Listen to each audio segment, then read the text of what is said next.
Welcome to the Unabridged podcast. I'm Ashley. And this is Jen. Join us for bookish episodes and check out our website, unabridgedpod.com, where you can find lots of new bookish content to grow your TBR. Sign up for our newsletter to find out more about online book discussions and upcoming events. Find us on Patreon for extra unabridged content. Join us on Instagram and Facebook at unabridgedpod and message us there or see our website to get plugged into the Unabridged community.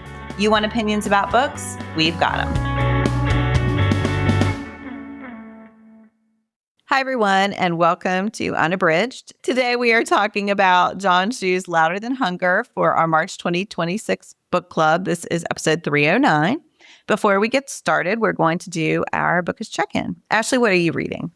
One of the books I'm reading is Annie Hartnett's The Road to Tender Hearts. I have been waiting to read this one a long time. I've had it on my Libby hold list, and it just came in. But I think I really know nothing about the book, but Kate Baer, who is perhaps my most favorite poet, really loves this book, and it has come up many times in things that she has shared. And so because of that, I've been interested in reading it. I have not read much at all yet, and I don't really know much about it, except that I really wanted to read it.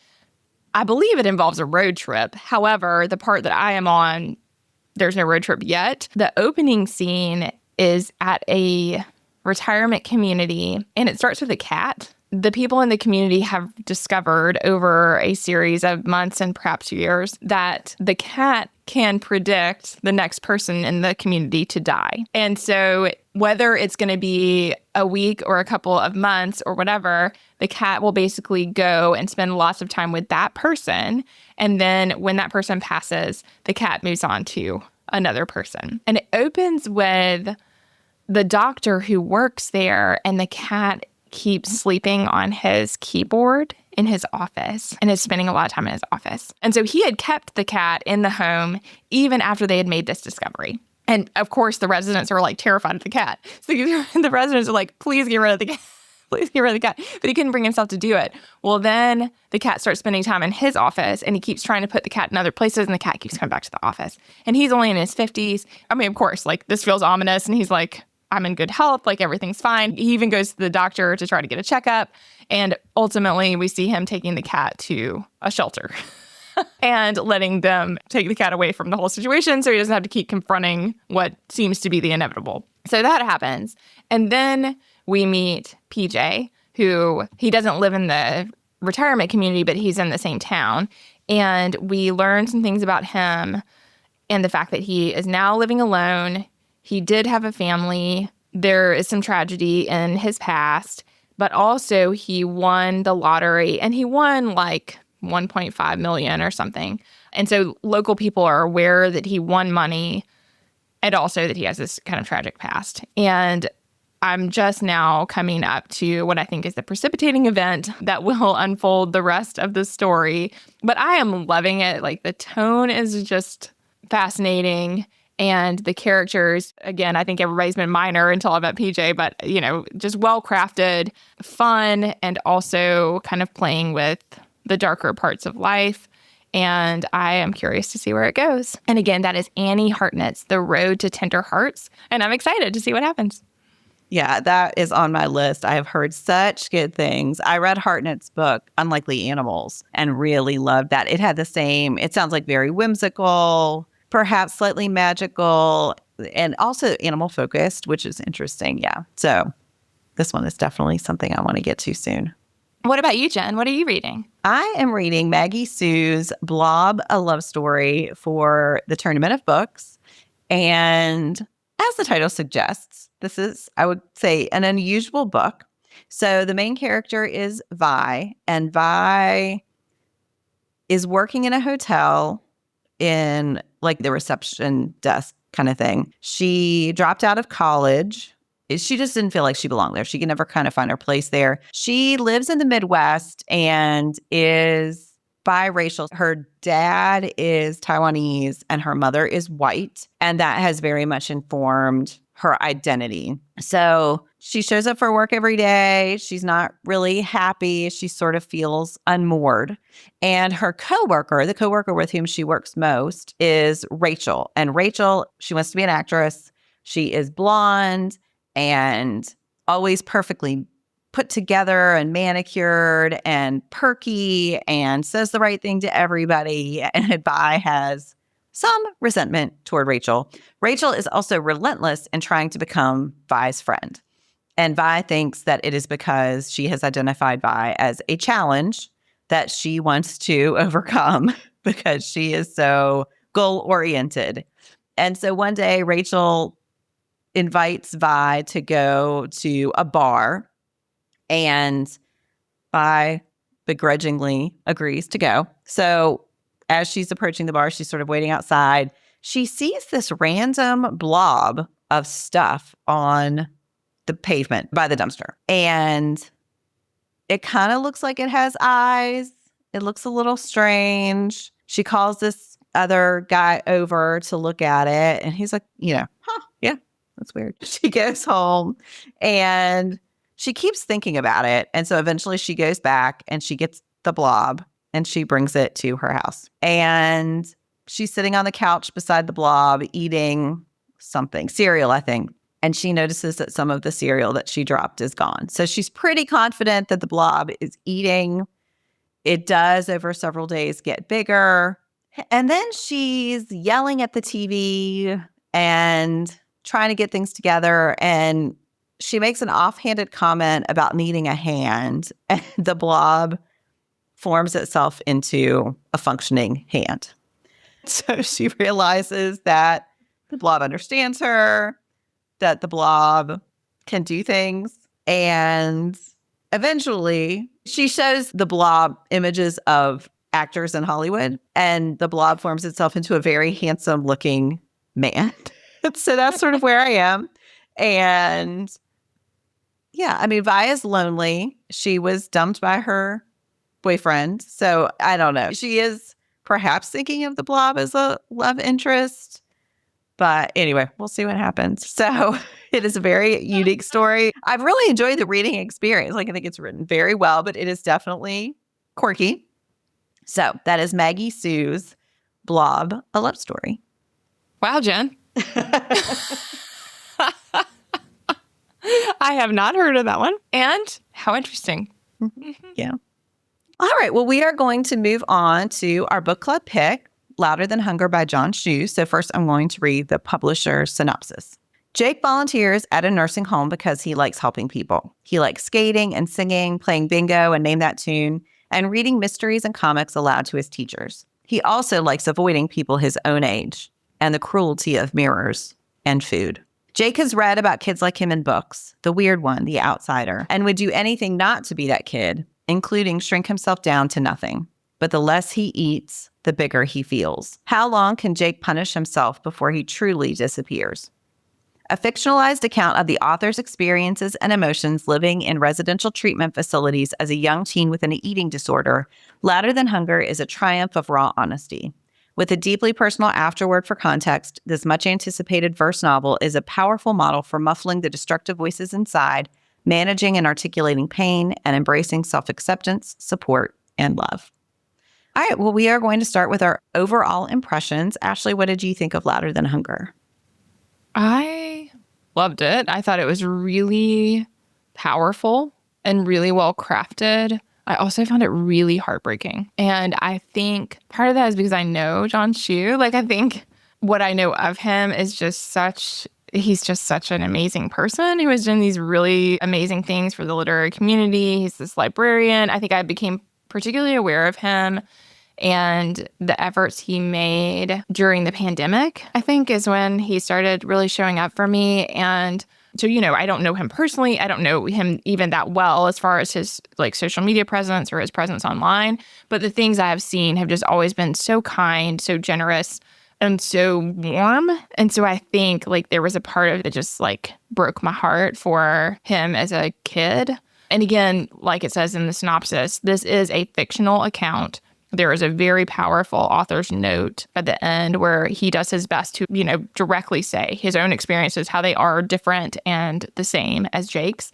And so, I think that while obviously, again, I don't know him as a person, I think that did shape my reading just to know, like, to see this person who just seems so vibrant and so alive, and to know that he had been through some of what Jake experiences in the book and how hard and painful that is. And also, I listened to this on audio, and I thought that the audio narration was so well done. And in some ways, I don't know because I didn't read the print yet, I'd be interested to compare, but I think it intensified the experience because the narrator is so good at demonstrating the voice that we will, I'm sure, talk about as being so contrasting to Jake as a narrator. And like hearing the cruelty of that voice and seeing how Jake is just like powerless to stand against it in certain parts, I think really intensified the experience. So I absolutely loved it. I also found it just to be so raw. And I think that's important. I think those books need to be out there, but it was like, as a sensitive reader, I was like, ooh, man. What about you, Jen? What was your overall impression? So that's interesting to hear about the audio. So I read the print and I also loved it. I found it to be, again, very powerful. I thought it made such great use of the verse form as a way to emphasize Jake's experiences. I would be really interested to listen because that voice, for me, knowing that it was Jake's criticism of himself, I did not differentiate, like in my head, between that voice and Jake's own voice. So that is interesting. Yeah, I think that would make it quite powerful. Even on the page, I think Schu does such a great job of helping us to see how Jake is feeling throughout. And because it's so much from his point of view, you really see his resistance to the treatment and where that comes from, and his own reflection on the moments and the events where things turned for him in middle school and changed the way he felt about himself because of the way people around him were treating him. And so that was heartbreaking, but I think ultimately so powerful. I think this could be such a powerful reading experience for someone who is either struggling with these things or knows someone who is, because we know that Schu's experience was in some ways reflected in Jake's, and you know that how realistic it is. Yeah, I really thought it was so well done and so important. I thought it was really great.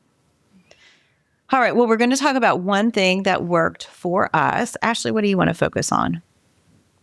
I think something that really stood out to me is how Schu shows us what's going on inside of Jake, and how that portrayal knocks down a lot of the misconceptions I think people have about mental health in general, but especially specifically about eating disorders. Because I think that there is a lot of both explicit and implied attitudes that are sort of like, just eat. And I think that what I love in this book that he does so powerfully is show how unbelievably complicated that can be for someone, and how they get to a space where that task feels absolutely impossible. And so I really appreciate that. And then what you talked about, Jen, like I think seeing how Jake had several things going on prior to the bullying, but once he gets to middle school and starts to have the bullying that is more and more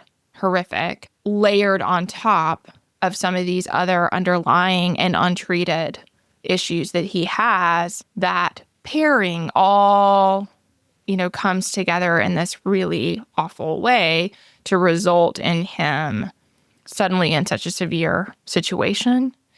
And I also thought, the role of gender is really explored in the book in the sense of everyone else in his part of the Whispering Pines facility is female. And also, I think that we see that he goes untreated perhaps for much longer because no one is thinking that could be his issue. And then even when they start to think something might be going on, they are very dismissive of the possibility there's any issue. And it takes Mrs. Burns, who hardly knows him, she knows him, of course, but like it takes someone from the outside feeling his hand and thinking, I must do something about this, to realize how severe the situation is. And so I think, we see that piece as well of like the need for critical care is dismissed for such a long period of time. Yeah. So I think like that piece specifically really worked for me of just showing how people get to that point, because I think there's a lot of misunderstanding about that in society. What about you, Jen? I think I want to focus on the adults in his life. I think one of the most heartbreaking parts of the book was the fact that his grandmother is dying while he is going through this, and that she had been his person, that he loves his parents and they clearly love him, but he doesn't ever feel understood by them in the way he feels that his grandmother understands him. And so then he's making progress. But of course, once she dies, and once he knows that she's dying, his grief becomes so wrapped up in his mental health. I thought that all really worked. And then so to see his parents step into that role, and they are clearly not as comfortable bonding with Jake over the things that his grandmother bonded with him over, the musicals and just a love of the arts. That's not something his parents really feel in the same way, but they make such effort to meet Jake where he is and to try to nurture that. I found particularly moving the part when he goes out with his father and he asks his dad about his work, and his dad lights up, and Jake realizes that he's the same as Jake. It's just about different things. And that window into Jake understanding the adults around him and that they are also people just like he is, I thought was so beautiful. I mean, it was so sad also because he had felt so supported in some ways by his grandmother.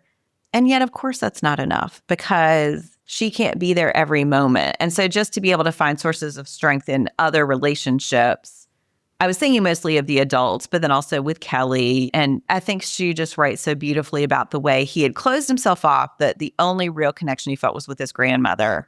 And then when sadly, he has to open that up. Being able to find sources of strength in other people is really powerful. I also my heart broke for his parents because I think, like you said, I think this is not a typical diagnosis that we talk about for young men. And I can only imagine back then, because it is set in the past, that it was less talked about. And so as parents, they had to feel so helpless to know how to help their child. And just to be able to admit that this was a problem that required institutionalization. Just the fact that that part happens off the page, but I was vividly imagining, because I'm an adult, because I have kids, what it took to make the decisions that they made for their child. I found all of that to be really strong. Yeah, I felt like showing his resistance to the treatment, his denial of the fact that he had a problem, his unwillingness to partake in anything to help heal. I mean, I think that showing all that, again, is hard. I think it's hard for an author to convey that in a way that makes it make sense for the readers. But then we see, because of the way that everything is woven together, I think that she really shows us and helps kind of convince us that, like, oh, this is why this is such a complex problem. And these are the reasons that it does require like so much help to get to a point where his body can heal. All right. Well, we are each going to share a quotation. Ashley, which one did you choose? I went with all lies. Lies to avoid bullying, lies to avoid teasing and tormenting, verbal stones, stones that helped create the voice, stones that gave the voice permission to speak. And I think, there were so many things I could have quoted, but I think this is one of the times, as I've been saying, like that I feel like Schu really shows us inside of Jake's unraveling and the way that all of the things are mounting up for him to start to listen to the story that his mind is creating and lean into that voice that is so toxic for him. And I think part of what I like about that quote and about the way that things unfold in the book is that we can see that progression from, again, things that might have been going on for younger Jake, but were not so acute. But then when you add all these layers, then all of a sudden it becomes a situation where, he's dying. he's dying. I mean, I think like he's actually, his body is like where we see him having to be in the wheelchair and we see him getting the feeding tube. I mean, I think those things are so heartbreaking, but again, they show how powerful that mental struggle is, that it is overriding our instincts to survive. And I think, I mean, yeah, that's just one of the many times that I felt like it just showed us that transition from not in great shape to extreme crisis. Mm-hmm. What about you, Jen? I was going to say, I feel like my quotation relates a lot to yours. I'm sort of wishing I'd picked a more hopeful one. So maybe we can take a moment to talk about the end of the book. Yeah. But I had too much time alone with the voice. I welcomed it in. I told it to take a seat. It calmed me at first. It made me feel strong. It made me feel in control. It felt like what I wanted most, a best friend. It said I would be the best at not eating. I felt like that was so powerful because Jake is not a very angry person, but the voice is a way for him to manifest his anger. And I thought about how good it feels when you are upset or angry to share that with a friend and have them reflect that anger back to you. It sort of affirms what you're feeling. And for him, because he didn't have a friend, the voice was the one reflecting that anger back and making him feel the illusion of power, even though it was not actually acting to change any of the things that were making Jake feel the things that he was feeling. So I really thought that was an interesting moment, that it sort of clicked for me. That was a way for him to feel the anger that he was so justified in feeling and to give him that illusion of control. So, yeah. And I just wanted to say, because I do feel like we picked these moments that epitomize Jake's struggle, but it's so beautiful when he does make friends and when he does realize that there is hope for him, like when he wants to join the poetry club, when he sees that there can be a way forward, that he can belong somewhere. And I just didn't want to leave it that we had only talked about the sad parts of the book and the tragic parts of the book, because they are certainly there. But the fact that there's hopefulness, that we know Schu was able to live in his own life. So, yes, I loved also the part where he met the boy in the bookstore and they were quoting the poetry to each other, because I think absolutely the role that community and belonging can have on our mental health and our ability to find a way through hard mental struggles is like so important. And so, yes, like with Kella, for him to think like, oh, someone might like me for who I am. And I think that goes back to like where the quote that I chose about the lies, that like he found himself in this like snowball of lies because he felt that aside from his grandmother, no one liked who he was. And so then it was lies to protect, lies to present, like all the masking that was happening that led up to the voice creation. And then the voice really, and like you said, Jen, I think that role of control, that like when everything is spiraling out of control around you, then what does that mean? And I think like even his mom and her pervasive sadness, and I think like you said, Jen, like I think that like the historical context is relevant, that like there are still lots of people who struggle with mental health issues that don't get help, but certainly that was much more common in the 1900s, even in the late 1900s, that like nobody was talking about mental health, or that if people were like seeing a therapist, it felt to me like that was like, oh, something like they've had a mental breakdown. I mean, there wasn't just like, oh, I'm having this struggle with this thing and I need some help. So just like I would go to the doctor for an illness, I'm going to go to the doctor and get some tips about how to handle this thing I'm having a hard time with. Like that did not exist. That was not part of a lot of people's cultural context. I think where you were talking about the different adults and their role and what led him, it's like we're not blaming his parents, because it's also not their fault, the things that they were struggling with or the ways they couldn't relate to him. And yet those things did affect like what was happening for him.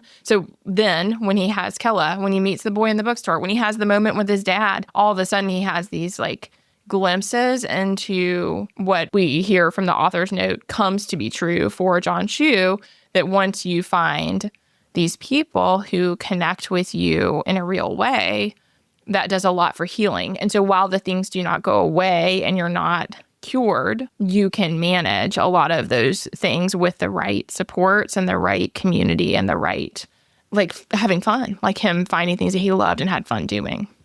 Absolutely. All right. Well, we are each going to recommend a pairing. Ashley, what book would you recommend?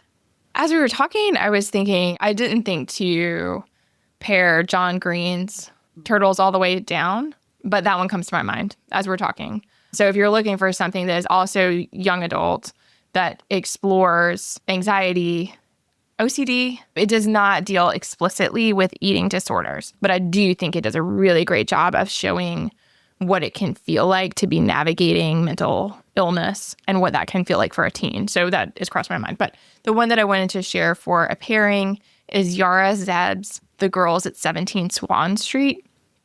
This one is focused on Anna, and Anna is older. She is 26 when she goes into residential treatment for anorexia. The thing I think complements Schu's is the way that it shows how hard it is for people to overcome this particular mental illness and how impactful it is on the body, and the way that it impacting the body then impacts the ability to combat the illness. Like, I think we see that with, they tell him in Whispering Pines, like, you know, your brain cannot function well enough to help you heal. Like, we've got to do these things because we have to get your brain back to this like base level functioning so that then you can help yourself, basically. And we see that with her as well.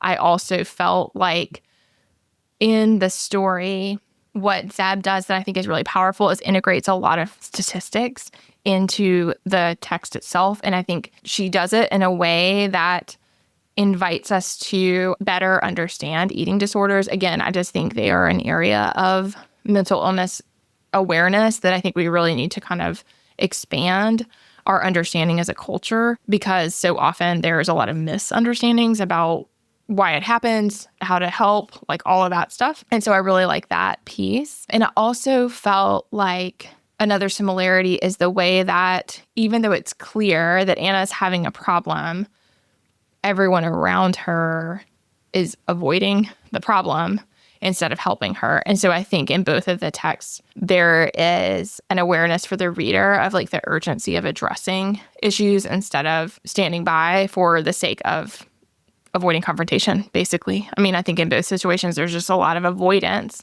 And the avoidance is like, we hope it'll get better. We hope if we ignore it, it's not going to be an issue. We think it might be worse if we talk about it. I think there's, again, that's a big misconception that like if we talk about mental health, then we're going to make it worse somehow. And I think in both of these texts, we really see how, in fact, avoidance exacerbates the issue for the person at the center. I just found it to be a very powerful read, and it's one that's really stayed with me. And I think the things I thought it had in common, again, different because it is a female character. She is older. But the things that are similar are the like visceral piece of it, the difficulty with relapse, how hard it is to get past, and then like the physical struggle with food. I felt like both Schu and Zeb do a really good job of showing how the mind and body get to a point where they're actually rejecting the most basic skill of eating, and how once that's happening, that's really hard to fix. So, I mean, I just found it to be a really powerful book. It has really stayed with me. And again, that is Yara Zeb's The Girls at 17 Swan Street. That has been on my list for so long. I really need to take time to read it. Yeah, it is powerful. I do think also, like Schu's, there's a lot of hard things, but it is a really hopeful book, despite the statistics, which again, statistically, unfortunately, eating disorders are very likely for relapse. I mean, there's a lot of awareness in the text about how this is something that, like many mental health struggles, like it is not something you cure, you quote unquote cure, it's something that you learn to manage. And so there's definitely that piece, but I felt like it was a really hopeful book. What about you, Jen? What's your pairing? So I debated for a while. Ultimately, I chose Alice Oseman's Heartstopper, specifically volumes 3 and 4. And I will say, I'll talk about Heartstopper in general, but I do want to zoom in on these volumes. So if you don't want spoilers, maybe pause or fast forward a little bit. But Heartstopper is about two boys, Nick and Charlie. And in book 1, we learn that Charlie has been relentlessly bullied because he came out. At the beginning of book 1, Nick has not identified his sexuality, but eventually he and Charlie do enter into a relationship. And you see that relationship develop over the course of the series. In volumes 3 and 4 particularly, those focus on Charlie's eating disorder. And while we see part of that from Charlie's perspective, most of it is actually from Nick's point of view. And we see his slow realization of what is happening and the ways that he tries to support Charlie and the ways that he struggles with knowing the right thing to do. So a lot of the things, Ashley, that you were saying when you were talking about the girls at 17 Swan Street, we see Nick go through because he is afraid at times to talk to Charlie about it. He doesn't want to upset him. I think he feels like it's sort of tattling to tell an adult about what he thinks Charlie's going through. And then ultimately he becomes aware of the seriousness of what he is going through. And so I think seeing that from Charlie's partner's perspective is such a powerful point of view to add to this one, which is so much in Jake's own head and in his own point of view. And again, I also think while there need to be more books about this, when I was thinking through the books I've read about this topic, most of them do focus on women or girls. And so to have another offering, this is a graphic novel rather than a novel in verse, but to have another offering centered on a boy, I thought made it an excellent pairing. So that is Alice Oseman's Heartstopper series, but specifically volumes 3 and 4. Oh, Jen, I love that pairing. There was a quote that really stood out to me from that, and I was trying to make sure that this is right. I might be paraphrasing, but I just remember it was essentially, love can't cure a mental illness. And I think so many teens need to hear that. I think so many people need to hear that.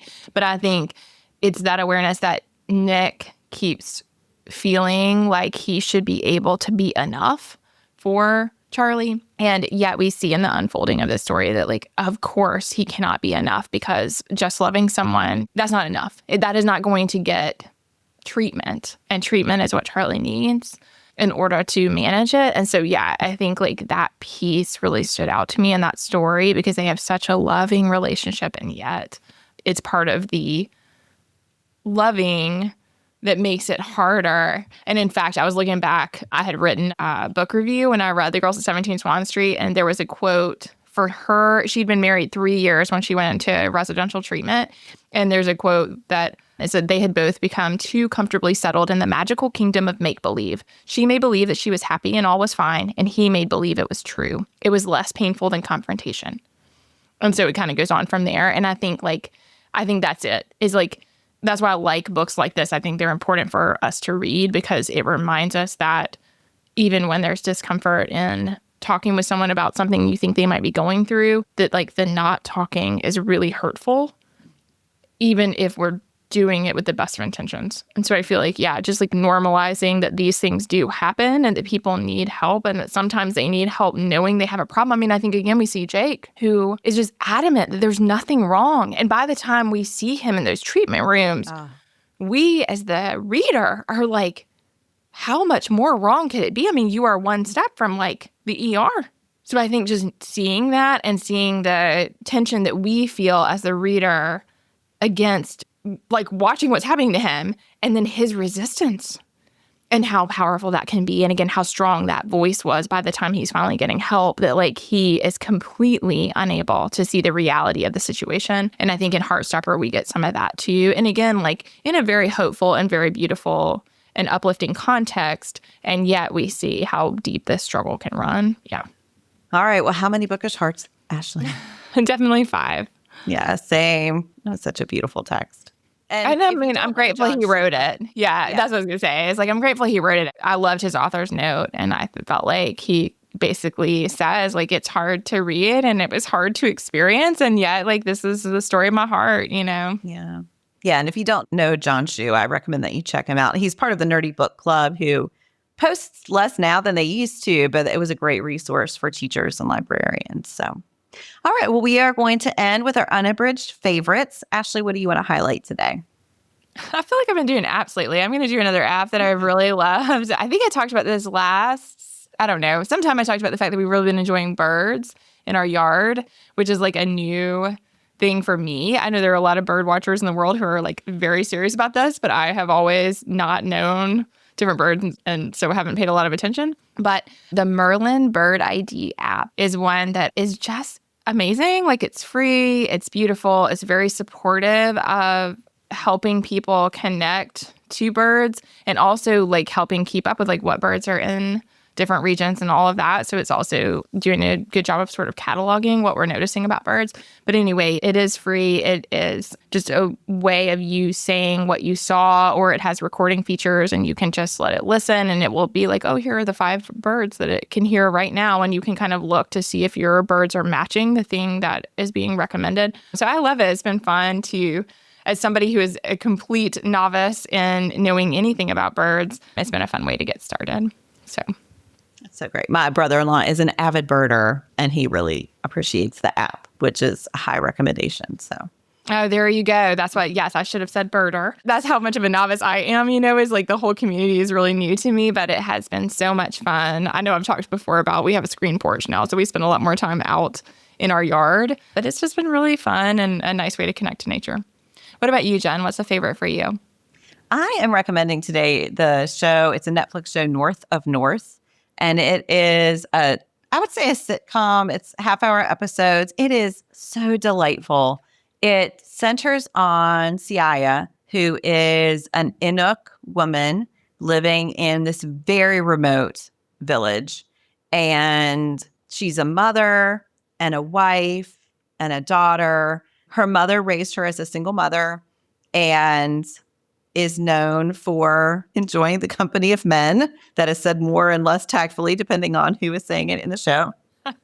Siaya is married to the town hero, who is so egocentric that basically she is invisible to him. She is really just an extension of his greatness. And at some point, she realizes that that is just not enough. And she decides that she needs to work. And she wants to be outside of his home, and she wants to have an identity that is separate from him. And she makes the decision to leave. And so then the rest of the show is about her trying to establish an identity. She does a lot of things wrong. It's hilarious, but also just really empowering. And, the village is horrified that anyone would dare to leave this man who is so perfect, and he could do better, and she should feel grateful. Anyway, all through it, the actress who plays Siaya, Anna Lamb, is just amazing and plays Siaya with great empathy and poignancy and just moxie. Yeah, she's a great character. So I really loved it. So that's North of North. Ashley, I think you would love this show. I think you would love it. So I can't wait to watch it. I'm glad you said, because we have watched the trailer a couple of times and just haven't hit play yet. So yes. Yeah. And it's also only one season, goes super fast. So there's something nice about that too, that you're not taking on a daunting 20 season show. Right. Yes. I love that. I'll check it out very soon. I'll report back. Yeah. All right, everyone. Well, thank you so much for listening. We would love to know what you thought of John Schu's Louder Than Hunger. You can email us at unabridgedpod@gmail.com or catch us on Instagram at unabridgedpod. Thanks again. Do you have comments or opinions about what you heard today? We'd love to hear them. You can find us on Instagram, Facebook, and Twitter at unabridgedpod, or on the web at unabridgedpod.com for ways to support us. To get more involved, you can sign up for our newsletter, join a buddy read, or become an ambassador. Thanks for listening to Unabridged.